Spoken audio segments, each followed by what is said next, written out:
चातुर प्राणी चोर हैं और मूड मुग्ध हैं ठोठ, संतों के नहीं काम के इनको दो गल जोट।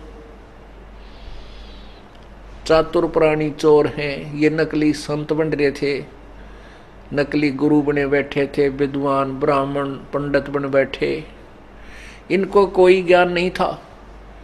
अब भी किसी संत महंत को कोई ज्ञान नहीं है, ना किसी महर्षि को ज्ञान है, जो वर्तमान में जो गुरु बने बैठे। आध्यात्मिक के विषय में वो कैख है नहीं जानते, ये सत्कर मानना।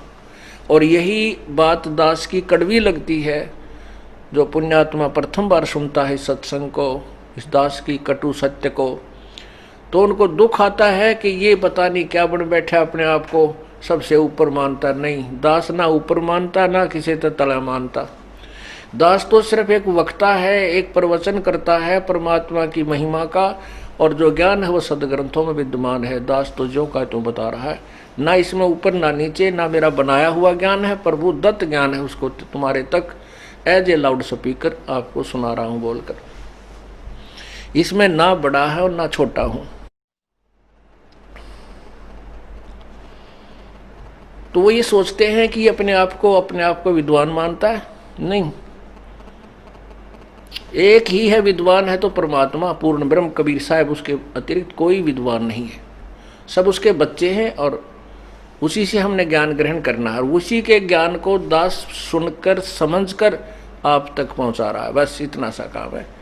ये मेरा बनाया हुआ नहीं है, तो ना मुझे अभिमान है, लेकिन इतना जरूर मुझको परमात्मा की मैं शुक्र मनाता हूं कि इस दास को सिलेक्ट किया अपने इस अमृत ज्ञान को अपने बच्चों तक पहुंचाने के लिए।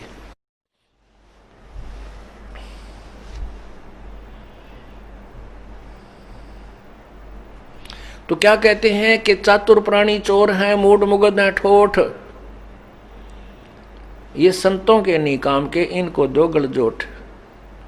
जो प्रत्यक्ष देखकर इस सदग्रंथों को और फिर भी नहीं मानते, और फिर भी उन अनजान अज्ञानी संतों ऋषियों के पीछे लगे हुए हैं, तो उनके बारे में कहा कि वो ऋषि महर्षि संत तो वो तो चतुर थे, वो चोर थे, वो सत्य को ना बता करके अपने स्वार्थवश गुमराह कर रहे थे, और जो सत्य को देखकर भी ना मानते और उन्हीं के चिपटे हुए चातुर प्राणी चोरों के लगे हुए हैं, तो कहते वह मूढ़ है, वो मूर्ख है, ठोठ है, कति पक्के मूर्ख।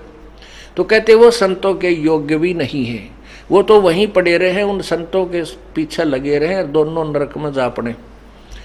जब सत्य को देखकर भी नहीं मान रहे तो उसका क्या अल्टरनेट ढूंढे। तो बुद्धिमान व्यक्ति वही होता है जो सत्य को ग्रहण करे, असत्य को तुरंत त्याग दे।